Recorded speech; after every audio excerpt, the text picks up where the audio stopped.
To download PDF from Canva, I'm going to come over to templates here, and I'm just going to search for PDF.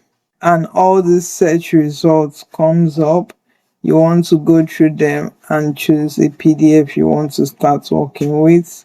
I'm just going to click on this first one that came up, and I'm going to click on customize this template. The first thing I would recommend when you open a PDF or a new document is to change the name here into something you can remember.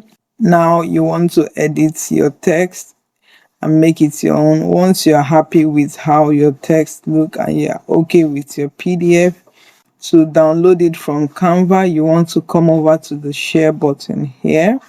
Under the file type here, you come to this drop down menu and select PDF standard or PDF print. If yours does not automatically select this as a PDF, you can select that option from here.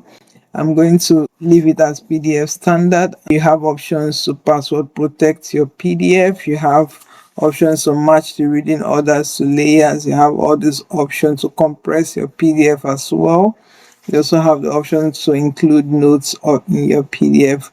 Once you're happy with everything, you hit on download.